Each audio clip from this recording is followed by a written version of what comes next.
आप सबको जोहार और नमस्कार। मैं हूं आदित्य और आप देख रहे हैं न्यूज़ झारखंड की। यहाँ मिलती है झारखंड की ताज़ा खबरें और गहरे विश्लेषण। हम लाते हैं वो खबरें जो है महत्वपूर्ण, वो मुद्दे जो हैं चर्चा के काबिल। तो वक्त हो चला है आज शाम की झारखंड की 25 मुख्य खबरों को जानने का और उनसे अपडेट होने का। और इसके साथ अगर आप चैनल पर नए हैं तो कृपया सब्सक्राइब कर बेल आइकन प्रेस कर दें ताकि आप तक झारखंड की हर एक महत्वपूर्ण अपडेट पहुँचती रहे। तो चलिए शुरुआत करते हैं आज की पहली मुख्य खबर से। मां की डांट से नाराज किशोरी ने की आत्महत्या। कोडरमा जिले में दर्दनाक घटना। कोडरमा जिले के डोमचांच थाना क्षेत्र में 15 वर्षीय किशोरी सोनाली कुमारी ने मां की डांट से नाराज होकर फांसी लगाकर आत्महत्या कर ली। रविवार सुबह हुई इस घटना से क्षेत्र में सनसनी फैल गई है। पुलिस ने मौके पर पहुंचकर शव को पोस्टमार्टम के लिए भेजा और परिजनों से पूछताछ शुरू हुई।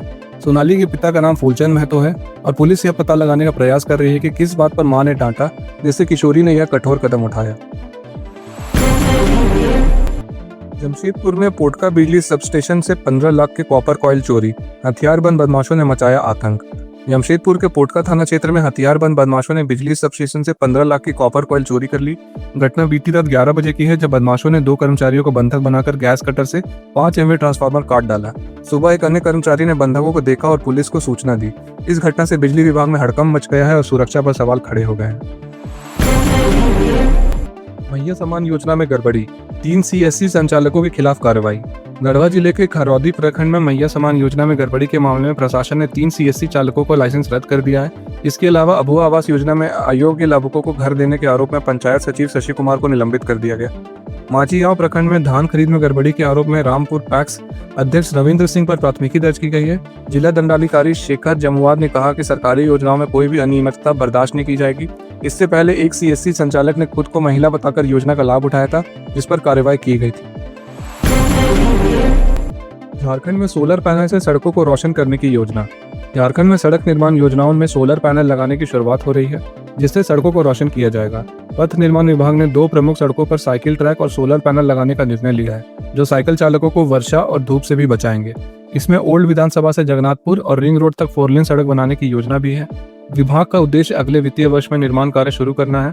इसके अलावा डोरंडा से एयरपोर्ट जाने वाली सड़क पर भी साइकिल ट्रैक और सोलर पैनल लगाए जाएंगे। चतरा अस्पताल में प्रसूता 6 घंटे तड़पती रही, सांसद के हस्तक्षेप के बाद ऑपरेशन। चतरा सदर अस्पताल में नॉर्मल डिलीवरी की आस में प्रियंका कुमारी 6 घंटे तक तड़पती रही। डॉक्टर ने OP सेटअप की कमी बताकर हजारीबाग रेफर कर दिया। परिजनों की गुहार और सांसद कालीचरण सिंह के हस्तक्षेप के बाद ऑपरेशन संभव हो सका। डॉक्टर सपना अग्रवाल ने हाई BP और बच्चे की हालत बिगड़ने का हवाला देते हुए रेफर करने की बात कही। सांसद प्रतिनिधि ने घटना को दुर्भाग्यपूर्ण बताते हुए कार्रवाई की मांग की। धनबाद में उत्पाद विभाग ने नकली शराब फैक्ट्री का किया भांडाफोड़। 25 लाख रुपए की नकली शराब जब्त। धनबाद के राजगंज थाना क्षेत्र बिलाय टांड में उत्पाद विभाग ने एक बड़ी कार्रवाई करते हुए नकली शराब बनाने की मिनी फैक्ट्री का भांडाफोड़ किया है। छापेमारी में विभाग ने करीब 25 लाख रुपए की नकली शराब और शराब बनाने में उपयोग किए जाने वाले सामान को जब्त किया है। इस दौरान RS और IB ब्रांड की 215 पेटी नकली शराब, स्पिरिट, रैपर, खाली बोतलें और केमिकल भी बरामद हुए। यह अवैध कारोबार मुरली शाह द्वारा चलाया जा रहा था जो छापेमारी के समय मौके से फरार हो गया। इस नकली शराब की सप्लाई बिहार में की जा रही थी। पुलिस के सहयोग से की गई इस कार्रवाई में मुरली शाह के खिलाफ कानूनी कार्रवाई की अनुशंसा की गई है। सऊदी अरब में झारखंड के युवक की नींद में मौत। शव वापसी के लिए परिवार का संघर्ष जारी। पलामू जिले के मेदिनीनगर निवासी सद्दाम हुसैन की सऊदी अरब में 17 जनवरी को नींद से मौत हो गई। परिवार का इकलौता कमाने वाला यह युवक 7 महीने पहले रोजगार की तलाश में गया था। 3 बच्चों के पिता सद्दाम की मौत से परिवार पर दुखों का पहाड़ टूट पड़ा है। शव वापसी के लिए उनकी पत्नी हिना परवीन ने श्रम विभाग को पत्र लिखा। पूर्व मंत्री KN त्रिपाठी समेत कई लोग प्रशासन और भारतीय दूतावास की मदद से शव को लाने का प्रयास कर रहे हैं। परिवार ने मुआवजे की भी मांग की है। झारखंड ग्रामीण विकास विभाग में 8 पदों पर संविदा आधारित भर्ती। झारखंड ग्रामीण विकास विभाग ने मनरेगा कोषांग के तहत 8 संविदा आधारित पदों पर भर्ती निकाली है। इनमें विशेष कार्य पदाधिकारी के 3, MIS पदाधिकारी, सहायक अभियंता, सहायक वन संरक्षक, मीडिया सह प्रशिक्षण पदाधिकारी और लेखापाल के 1-1 पद शामिल है। विशेष कार्य पदाधिकारी के लिए डिग्री, प्रशासनिक अनुभव और ग्रामीण विकास में 5 साल का अनुभव अनिवार्य है, जबकि सहायक अभियंता पद के लिए MTech और 3 साल का अनुभव मांगा गया है। अन्य पदों के लिए संबंधित शैक्षणिक योग्यता और अनुभव आवश्यक है। झारखंड में शीतलहर और कोहरे का कहर, गुमला सबसे ठंडा। झारखंड में ठंडी हवा और कोहरे का असर जारी है। न्यूनतम तापमान 10 डिग्री के करीब है, जबकि गुमला का पारा 5.7 डिग्री पर सबसे ठंडा रहा। रांची में न्यूनतम तापमान 10.4 डिग्री दर्ज किया गया। शीतलहर से ठिठुरन बढ़ गई है और कोहरे ने विमानों की आवाजाही पर असर डाला है। अगले 4 दिनों तक यह उतार चढ़ाव बना रहेगा। बजट सत्र से पहले झारखंड में नेता प्रतिपक्ष के नाम पर फैसला संभव, बाबूलाल मरांडी सबसे आगे। झारखंड विधानसभा में नेता प्रतिपक्ष के लिए भाजपा प्रदेश अध्यक्ष बाबूलाल मरांडी का नाम सबसे आगे है। प्रधानमंत्री मोदी से उनकी हालिया बैठक और पार्टी की सहमति से जल्द घोषणा की संभावना है। दिल्ली चुनाव के बाद पर्यवेक्षक नियुक्ति कर फैसला किया जाएगा। गढ़वा विधायक सत्येंद्र तिवारी या नीरा यादव को मुख्य सचेत बनाने पर विचार हो रहा है। बजट सत्र से पहली नियुक्ति तय मानी जा रही है। झारखंड सीजीएल परीक्षा पेपर लीक मामले में अभ्यर्थियों की हाईकोर्ट में याचिका, सीबीआई जांच की मांग। झारखंड कर्मचारी चयन आयोग की सीजीएल परीक्षा में पेपर लीक मामले को लेकर अभ्यर्थी अब हाईकोर्ट का रुख कर रहे हैं। करीब 1200 अभ्यर्थी अपने एडमिट कार्ड और आधार कार्ड के साथ सोमवार को याचिका दायर करेंगे, जिसमें मामले की निष्पक्ष जांच के लिए सीबीआई को जांच सौंपने की मांग की जाएगी। अभ्यर्थियों ने एसआईटी को 8 सबूत, जिनमें मोबाइल फोन और वायरल उत्तरों के वीडियो फोटो शामिल हैं, सौंपे थे। हालांकि सर्टिफिकेट वेरिफिकेशन प्रक्रिया पूरी हो चुकी है, लेकिन हाईकोर्ट द्वारा रिजल्ट पर रोक के चलते अंतिम परिणाम 22 जनवरी की सुनवाई के बाद ही जारी होगा। झारखंड में वर्दीधारी सेवाओं की संयुक्त भर्ती परीक्षा की योजना। झारखंड सरकार ने उत्पाद आरक्षी, जिला बल आरक्षी, होमगार्ड जवान, फॉरेस्ट गार्ड और जेल आरक्षी जैसी वर्दीधारी सेवाओं के लिए एक ही संयुक्त परीक्षा कराने पर विचार किया है। मुख्यमंत्री हेमंत सोरेन के सुझाव पर गृह विभाग एक नई भर्ती नियमावली तैयार कर रही है। इसमें दौड़ की दूरी और समय सीमा कम करने की योजना है। भर्ती प्रक्रिया 2 चरणों में होगी, जिसमें शारीरिक परीक्षा और लिखित परीक्षा शामिल होगी। सामान्य ज्ञान सहित अन्य विषयों के सवाल भी होंगे। योग्यता 10वीं पास तक तय की गई है। रांची से महाकुंभ स्पेशल ट्रेनों का परिचालन 19 जनवरी से शुरू। रांची से महाकुंभ स्पेशल ट्रेन का परिचालन 19 जनवरी से शुरू हो जाएगा। केंद्रीय रक्षा राज्य मंत्री संजय सेठ रविवार को सुबह 10 बजे ट्रेनों को हरी झंडी दिखाकर रवाना करेंगे। इस दौरान रांची से 10 महाकुंभ स्पेशल ट्रेनों का संचालन होगा, जिनमें जनरल, स्लीपर और एसी बोगियां उपलब्ध होंगी। कुल 38 बार इन ट्रेनों का परिचालन किया जाएगा। रांची पुलिस ने किया नकली नोट गिरोह का भांडाफोड़, 3 युवक गिरफ्तार। रांची पुलिस ने नकली नोट के साथ 3 युवकों को गिरफ्तार किया है, जो नकली नोट खपाने की तैयारी में थे। गिरफ्तार आरोपियों में साहिल कुमार, मोहम्मद साबिर और अब्बू हज़ेफा शामिल हैं। पुलिस ने उनके पास से 5 लाख रुपए के नकली नोट बरामद किए हैं। ये अपराधी असली नोट के ऊपर और नीचे नकली नोट लगाकर झांसा देकर इन्हें खपाते थे। पुलिस द्वारा गिरोह के अन्य सदस्यों की तलाशी की जा रही है। गिरफ्तार अपराधियों का आपराधिक इतिहास भी रहा है। झारखंड एकेडमिक काउंसिल के अध्यक्ष और उपाध्यक्ष की नियुक्ति प्रक्रिया में देरी, परीक्षाओं पर हो सकता है असर। झारखंड एकेडमिक काउंसिल जैक के अध्यक्ष डॉक्टर अनिल महतो और उपाध्यक्ष डॉक्टर विनोद सिंह का कार्यकाल 18 जनवरी को समाप्त हो गया। शिक्षा विभाग ने नई नियुक्ति प्रक्रिया शुरू कर दी है और उम्मीद है कि 26 जनवरी तक यह पूरी हो जाएगी। हालांकि अगर नियुक्ति में देरी हुई तो आगामी बोर्ड परीक्षाएं प्रभावित हो सकती हैं। जैक अध्यक्ष की जिम्मेदारी परीक्षा से जुड़ी गोपनीयता से संबंधित महत्वपूर्ण कार्यों की होती है और पिछले साल भी नियुक्ति में देरी के कारण परीक्षा प्रक्रिया में बदलाव करना पड़ा था। झारखंड हाईकोर्ट का बड़ा फैसला, पारा शिक्षकों को क्वालिफाइंग मार्क्स में छूट नहीं। झारखंड हाईकोर्ट ने राज्य में 26,000 सहायक शिक्षकों की नियुक्ति प्रक्रिया में पारा शिक्षकों को क्वालिफाइंग मार्क्स में छूट देने के प्रावधान को खारिज कर दिया है।